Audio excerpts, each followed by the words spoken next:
Hi guys, welcome back to the channel. Don't mind the lighting whatsoever. I would much rather be filming by the window the way I always do, where you guys see my messy background. I mean, that's kind of what this is now, but it's a real video. There is a piece of lint flying, get out of here. Anyway, we are gonna be making banana cupcakes with a cream cheese frosting. I feel like this is, besides like something strawberry and berry flavored, banana is the way to go for spring and for summer. People make banana cream pies. I probably will be making one because they're delicious.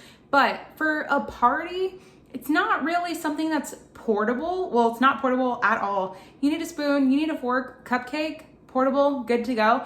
Let's make them. They are so good. You will not regret this. As always, the recipe will be linked down below. Okay, let's get into it. In our stand mixer, I'm gonna start by adding 1/4 of a cup, which is 4 tablespoons of, it should be softened butter, but I just melted it in the microwave and left a little chunk of butter there. And just because I'm using my mixer does not mean you have to. With all of my recipes, whenever I'm using any type of stand mixer, just know I've made them by hand first before I've shown you guys how to do it with this, because of course the mixer is easier, but not everyone has a mixer. To the butter, I'm gonna add 1/3 of a cup of brown sugar and 1/2 cup of white sugar. Now I'm gonna add my whisk attachment. If you have a mixer, whether it be a hand mixer or a stand mixer, ooh, that rhymed. It's gonna have a whisk attachment. If you only have the paddle attachment, that's fine. We're gonna let this cream together for about, always make sure you lock it in place, for about 45 seconds to a minute, just until you get like that cookie consistency. You'll see. For whatever reason, my camera will not, for the life of it, focus on all of this creaminess down below, but this is what you're looking for, kind of like the base of starting any type of cookie. Super good, still really grainy, but you wanna make sure to wipe down the sides so that everything gets well mixed and you don't end up with like different coloration here. Then with all of that creamed on the side, you're gonna want 2 bananas. Preferably, you want them to look like this, kind of like a cheetah, if you will, or you want them to be completely black. The darker the banana is, naturally, I know there's like hacks online, but I'm telling you, those don't work. You want to wait until they're kind of ugly looking. When they look like this, they have so much natural sugar in them that it just makes everything taste better and more banana-y. Banana-y? Yes, I just made up that word. But we're gonna go ahead and mash both of these until it kind of looks like baby food. Once you have your bananas nice and mashed, you can pour them in. Now I know people are not gonna like this next comparison, probably gonna be controversial in the topics. If you have a toddler and you have like pre-mashed baby food, you know, like a Gerber baby jar, and if you have 3/4 of a cup, if you can like, I don't know, bring as many of those together and make 3/4 a cup using banana purees, you can make the same exact recipe with baby food. I know some people are like, that sounds disgusting, but where else can you get pre-mashed bananas? Nowhere. You can't. So why not use baby food? Just, you know, food for thought, I guess. Okay, now we're just gonna put this down. Like I said, always lock in place. And we're just gonna bring it together until everything looks nice and creamy. And if you still have a few little lumps here, because let's be honest, who gets, you know, bananas super pureed and nice? I just mashed them and there's a few little lumps, but because of the texture and coarseness of both of the sugars, it's gonna help break it down. Now we can add our vanilla. I do not have very much in here. Like I said, everything will be written down below. Oh, this is so sad that I'm running out of this, and it's so thick and beautiful. Oh, and all the little specks. I just tasted this batter without the vanilla. The mixture of banana and sugar, that is like unreal. If they were to sell that with a spoon, oh, I'm so here for it. Oh my gosh. Okay, I guess I have to throw this away now. Okay, we added our vanilla. Then we can add 1 whole egg. Then we're also gonna add 1 egg yolk. For the life of you, do not do it over a bowl. Trust me, you want this in a separate container just in case you mess it up. Like this egg, is it gonna crack pretty for me? Is it gonna give me 2 halves? Okay, there we go. There's so many different ways you can do it. You can do it in between your fingers, or you can just do it like this. And if it happens to crack, oh well, you have the majority of it. And do not throw away this egg white. Even if you don't like egg whites and you just wanna add it into scrambled eggs or make a sandwich with it, or just find something to do with it. I don't know if you can freeze it, but if you can, let me know. We're gonna put an egg yolk in here. Now in the same bowl, we mashed our bananas. Just for the sake of not having to do a ton of dishes, we're gonna work on our dry mix. We're gonna add 1.5 cups of all-purpose flour, then 1.5 teaspoons of baking soda, then 3/4 a teaspoon of baking powder, 1/2 teaspoon of some cinnamon, and then just like the tiniest little bit of nutmeg. Nutmeg is super, super flavorful and like really pungent. I don't know what in the world made me have like a giant container of this. I swear to you, this is gonna take me probably like 10 years to finish it. And no, I am not gonna get rid of it. And of course, I always say every sweet needs a little bit of salt. Okay, and I know somebody's gonna ask, this is the one that I use from Aldi.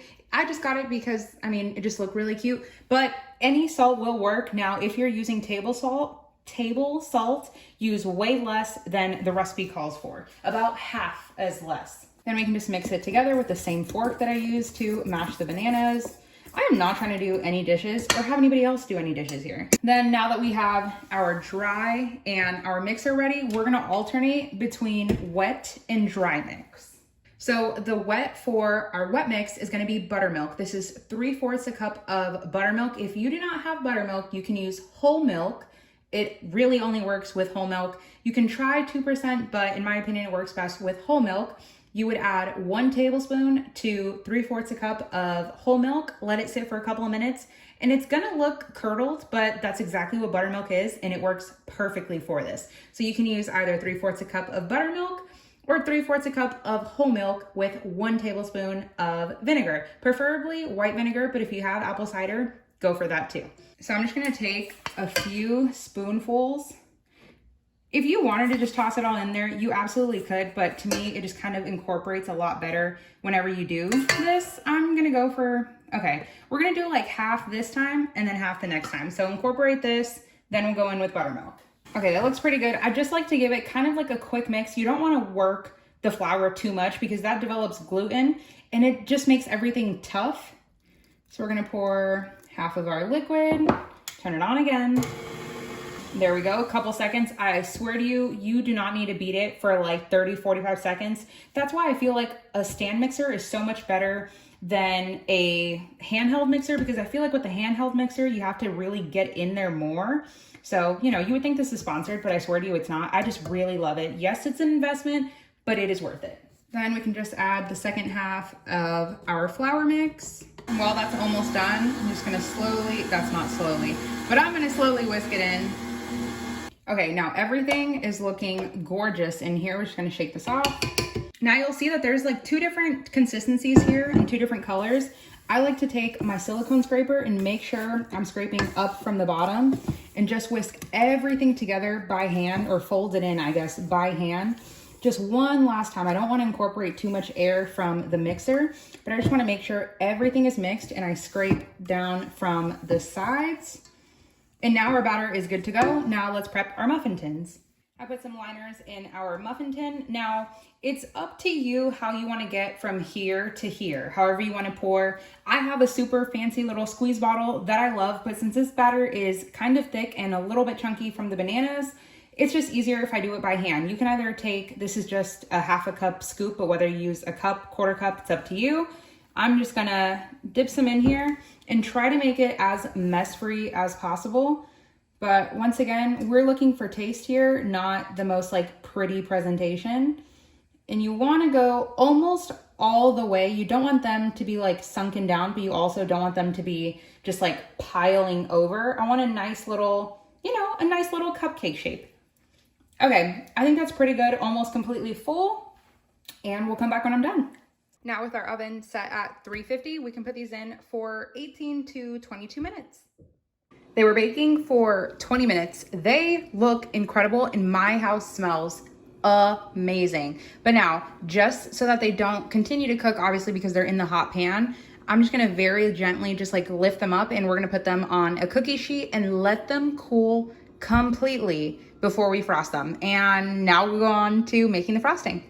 Now for our cream cheese frosting, so incredibly easy. We have 1 stick of softened butter. It's okay, I definitely threw it in the microwave for a couple of seconds, but other than that, it's been sitting on the counter. I swear to you, it has to be like 175 degrees in this kitchen. I've been cooking all day, but it's all right because content is incredible. Then once you have your stick of butter in there, you're gonna add 8 ounces, which is 1 block of cream cheese. Okay, there's definitely like 1 or 2 tablespoons missing because, well, my bagel was calling for it, but it's okay. If you're missing a couple tablespoons, still gonna taste good. Then we're gonna add our powdered sugar. You're gonna need 3 cups of it. If you do not have powdered sugar and you wanna try to make it yourself, you absolutely can take regular white sugar and put it in the blender, but you want to make sure it looks like snow. The main difference between powdered sugar and regular sugar is this is almost like flour. It's just super fluffy. If you put it in between your fingers, it's like cornstarch, like powder. There's no grittiness. So you could run yours through a, what do you call that? A sieve or a little strainer, whatever. But powdered sugar is a way to go. And I mean, you can get it from Aldi for less than $1. Okay, that's 1 cup and we need 2 more. Now, whenever it comes down to frosting, especially cream cheese where it's a little bit thicker than, let's say, like a glaze, I like to use my paddle attachment rather than a whisk. One, because the cream cheese just gets stuck in the whisk and it's just really hard to work with it. And this way, it just gives it a chance to kind of incorporate more air into there. Always lock the side of your mixer. And we're gonna let it go. We're gonna have to scrape down a couple of times because there will be some lumps from the powdered sugar, but it's okay. So we're gonna let this go until, well, it resembles frosting. If you had a little bit of vanilla extract or vanilla bean paste, you can absolutely add it in at this point, but I don't, and it's okay. Okay, I swear to you, that frosting came together on like a 3-speed for like 25, 30 seconds. This would look so much prettier. This would look so much prettier if it had the vanilla bean specks in there, but I think it's perfect. If you wanted to, I was going to, but I just realized I don't have any. If you wanted to add raspberry preserves, raspberry jam, or raspberry jelly, as long as it's not too loose, you can add about, I'd say, 1/3 to 1/2 of a cup in here. It'll just be raspberry frosting and it'll be so good. But what I thought was raspberry is actually blueberry. So I don't really think banana and blueberry will taste too good. But yeah, all right, frosting is done. Now we can attempt to frost. Okay, so I put our cream cheese frosting in a piping bag. I really don't even know why I have these because I don't know how to use them. Like, I could watch a video and try to figure it out, but like I said, okay, let's try to find like the most basic one. I know there's so many different ways you can do it. You can like spin it or do it from the middle. Okay.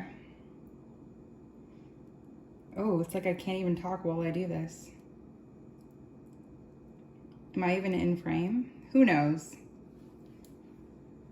What? Okay, I'm actually kind of proud of this. Guys, I'm so mad. I just frosted this one and my camera decided to stop filming. But as I said in the previous clip that just got deleted or that didn't even record, this tastes like banana cake and not banana nut bread. If you wanted to, I will link both of those down below and you guys can make these. So good. So it's up to you whether you want to go heavy on the frosting or light. It's up to you. I don't know, just going for like a super creative frostingness here.